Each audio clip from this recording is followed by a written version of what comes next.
Welcome, ladies and gentlemen, to another episode of the Virtual Wholesaling Podcast with Antoine Campbell.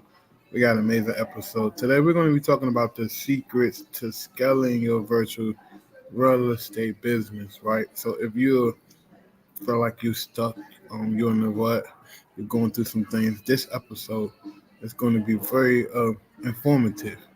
And people hear the word scaling. I mean, over the last few years, they kind of blew it out of proportion, but most people don't understand what does that really mean. It's like taking something from point A and taking it to point Z, and doing it sufficiently, on budget, on target, and making money.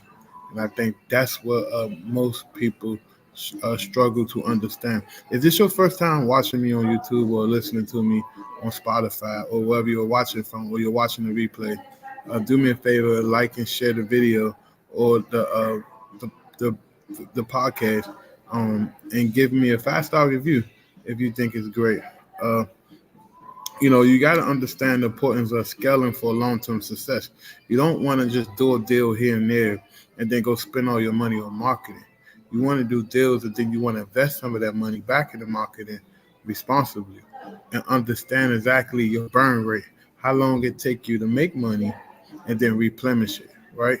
So if I just close a $20,000 deal and my next $20,000 deal not coming for 60 days, I can't be reckless with that money. I have to be responsible and I have to understand. So that goes down to the foundation of scaling and understanding the importance of a clear and replicable business model, right? Your business should do a few things. Your business should be able to generate high quality leads at the lowest cost possible, right? Whether it's outbound or inbound marketing. So figure out what your cost per lead is. Most people don't know the numbers. Figure out what your cost per acquisition is, and then you understand. I think right now, on average, people are spending between $2,000 and $4,000 per deal close in marketing costs. Once you understand that, then the little $300 you spend or $800 you spend with your VAs, and you do it 2 or 3 times, you're like, hey, this isn't working, ready to quit. You're going to slowly realize that this is right on par to what you should be spending. So don't give up so quickly on what you think you should or shouldn't be doing. Cause I see a lot of people, they burn through money or they don't have a consistent flow of income. So the first thing I tell people is to find a consistent income, to support your business or create a budget. Like for every deal you close, put 25% of that profit into your marketing pack, right? We have a spreadsheet in our high level consulting program called Business in a Box that we give to our clients to show them how to keep reinvesting back into the operation so that they won't be struggling with that. And then you just want to make sure that you're building strong operational systems, right? You know, what I mean by building a strong operational system is building an efficient and scalable process. Can cold calling be scalable? Yes. Can I hire 4 more cold callers to do what 3 already are doing? Yes. Can I get more leads? Can I skip trace more people? Can I open more markets? The answer to that is yes. But you got to understand what you're doing.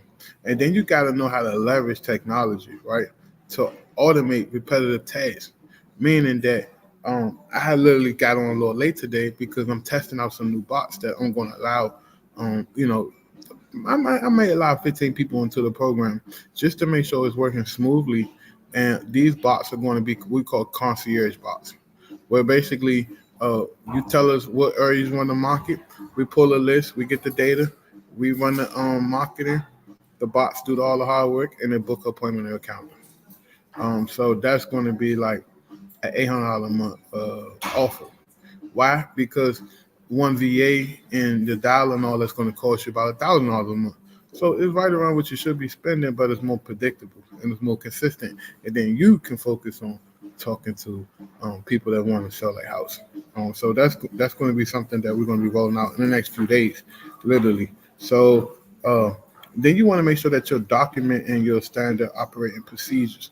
Like most of you guys don't even have procedures in your business. You're just waking up every day, winging it, calling it. You're getting frustrated with your VAs. You're not training with your VAs. I don't care if you hire VAs from a service like us, another company down the street.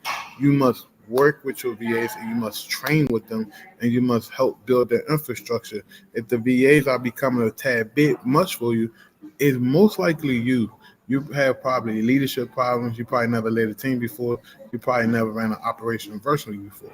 So you got to figure out how to work with people and how to stay sufficient in working with people and how to do it at the highest level possible. Um, and once you do that, I guarantee you, you're going to grow. But you got to document them SOPs. And if you don't document your SOPs, you don't have a true business because you can't take and hire somebody and bring them in, give them the SOPs they need, and it be standardized. Most major companies have a standardization of what they do, no matter if their offices are on the East Coast, the West Coast, Nigeria, London. They do the same things because they operate on the same consistent frequency, which is a SOP. Um, and let's talk about financial management. Like most of the people we work with haven't even made money yet, right? And so that's why I be pushing on people like you have to figure out a way to know what you're supposed to be spending monthly. What is your break even cost? So I encourage all of my clients I work with to create a what we call a break even analysis, so they won't be surprised at how much they got to spend monthly before they start making money. That's just what it is. That's in any business. If you open up a franchise, you're going to burn through money before you start making money. So you got to set that expectation and understand that it take me 6 months, 12 months, 2 years to turn my money over. But it's going to be worth it because I have a predictable business, I have a consistent business, and I have an efficient business. Amazon didn't start making a profit until year 12. But I'm not saying go 12 years don't make money. What I'm saying is that they understood what it's going to take to create supernatural growth in their business. So with little money that they did make, they put it back into their business. It wasn't that they weren't making money. It's just that they were understanding how to reinvest back into their business before they start claiming the profit and paying back dividends to investors. So that's something that you got to understand. You got to understand your key financial metrics to monitor, like how much money you're spending hourly with your VAs, how much money you're spending on your softwares, like how much money you're spending on skip tracing calls, paper leads, or whatever you're doing. You got to figure out, okay, what does that look like for me monthly, and how much return am I making on it, right? And then let's talk about leveraging virtual assistants. So people think that virtual assistants is this, um, you grab them off the internet, they know what they're doing, you hire them, and they're going to do everything for you, and you're going to be sitting on the beach drinking lemonade. It's not like that.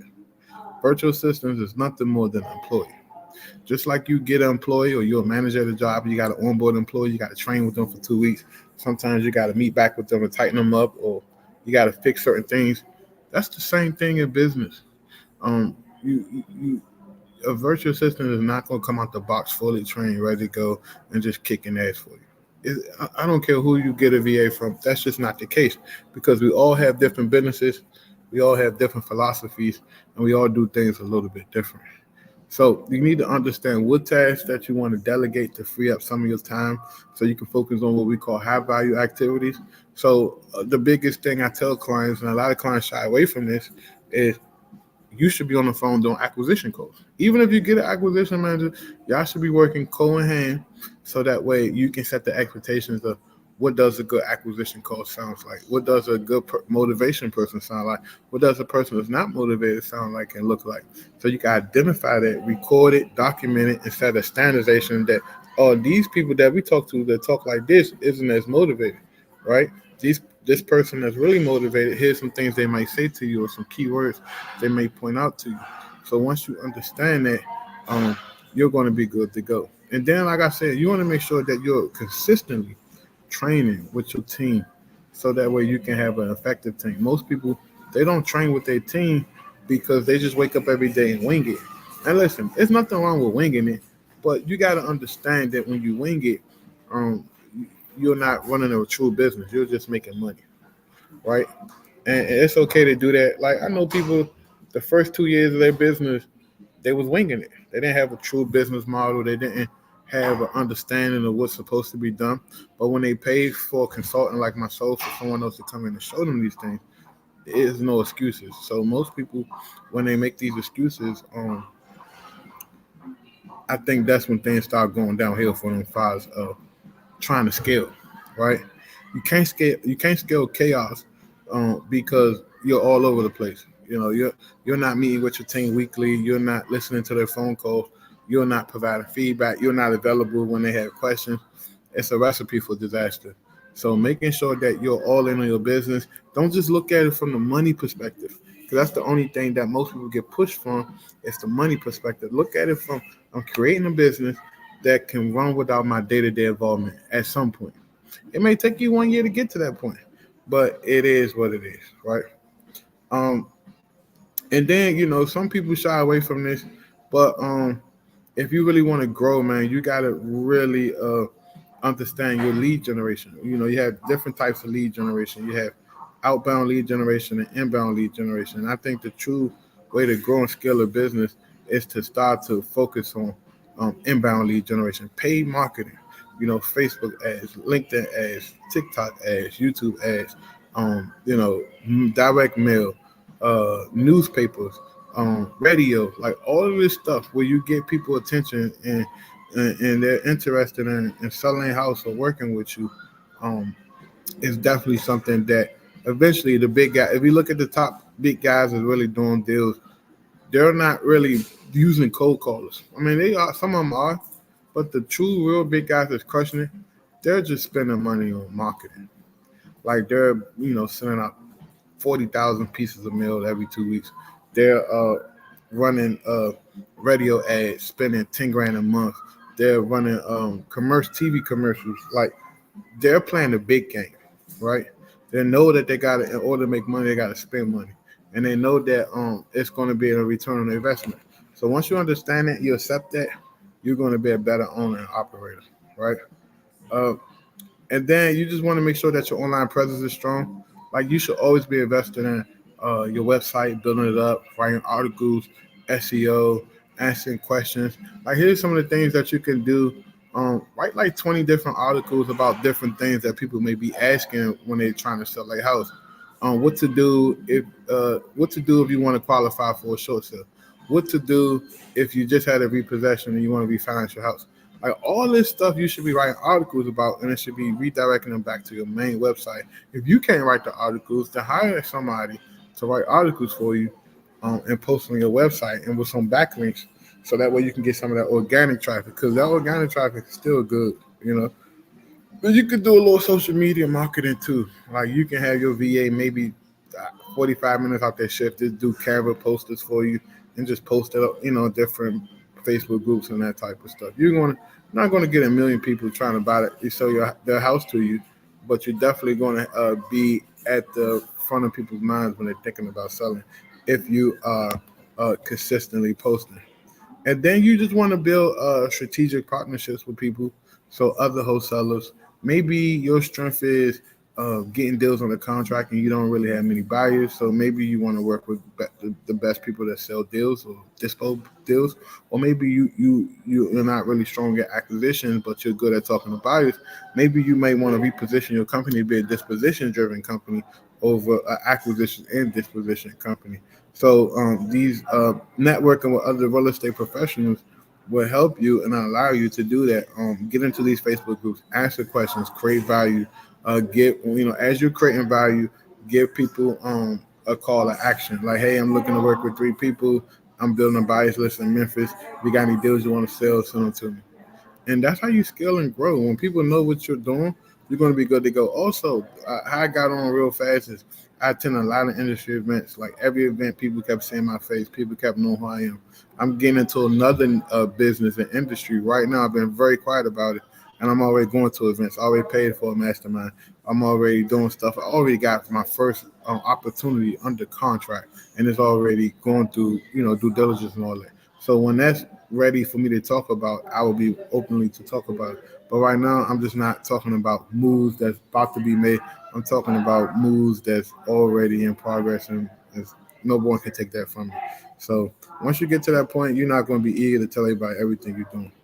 Um, and then, like I said this the other day, and I did a podcast up in Pennsylvania, you want to make sure that you're diversifying your revenue streams, right?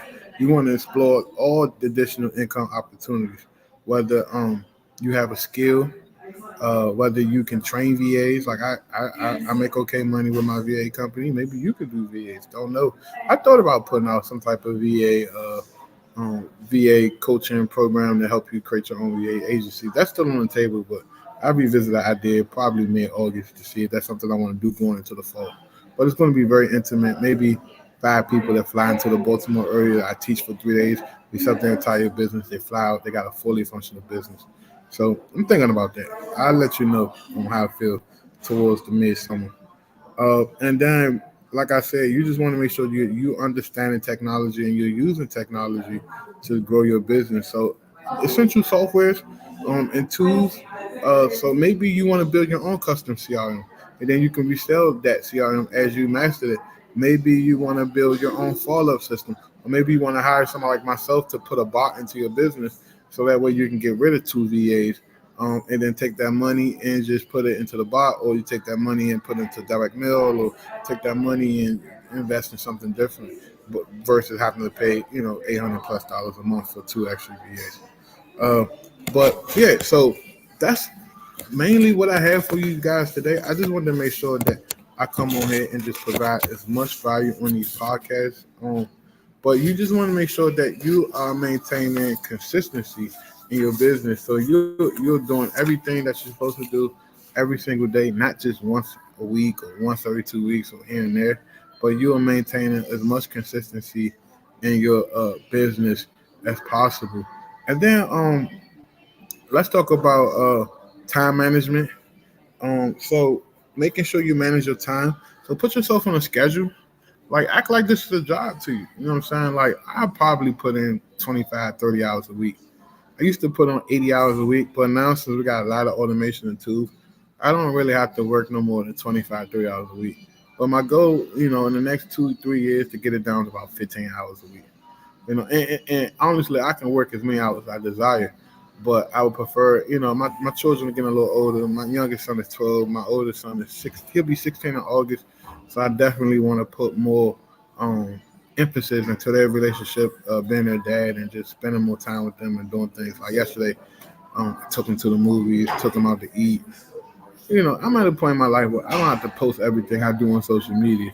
So there's a lot I do I just don't post about. Sometimes I go days and weeks and not posting. But and from a business standpoint, I have to stay posting consistently. So that's something that I'm working on. But from a personal standpoint, I just want to spend time with my children and my wife and just be private. Um, and then time management, just making sure that you're focusing on manage your time. At the beginning, if you just starting out, you should be working 40+ hours a week. You can't be like me and work 20, 30 hours a week. You should be working 40 hours a week minimum, until you start to see money coming in. And then you want to prioritize what's important, what tasks are very important, so you can avoid burnout, because you could burn out really fast. I see people come and go in this industry because they just started 10,000 miles an hour, and then by month 3, they just not there mentally no more, because it's overwhelming. It's a long game. Real estate is a long game. And I'm gonna be the first to tell you guys, real estate is not something you should live off of. Real estate is something you should preserve and build off of. You should preserve your money. I wouldn't try to live off it. I would create 1 or 2 different businesses that I can live off, figure out what my monthly obligations are, and then I would create a business on purpose just to handle my monthly obligations. And that way I can allow my real estate business to flourish without using it as a personal piggyback and drying up every time I get money. I'm spending on bills, I'm taking care of things. I can actually take that money to invest. Uh, and then you just want to make sure that you're delegating effectively. Don't just go out and hire an acquisition manager just because you can do it. But go hire an acquisition manager because you want to eventually, um, part ways with that, but you don't mind doing the work yourself with the acquisition manager. Because even when I have acquisition managers, I still do acquisition calls. I still do sales calls in my business, even though we got salespeople. So why am I saying that? Because you got to practice what you preach. You got to lead for the front. I would never ask somebody to do something that I wouldn't be willing to do.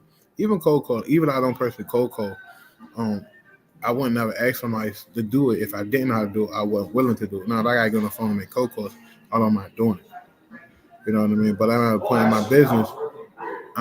my business where I don't think that that's necessary when I know how to work and manage with virtual assistants. That's all I'm saying to you. Um, and then you just want to make sure that you'll stand on top of industry trends. Like box is real hot right now. SMS is coming back a little bit, and we'll build our software to the point where we can identify wrong and bad numbers, and then the software won't even attempt to even text or reach out to them. We'll just focus on the people with good phone numbers. So that's something that took us a week to build out, and I'm proud to announce that that's ready and available for our clients. So we're fully functional to be able to accept new clients.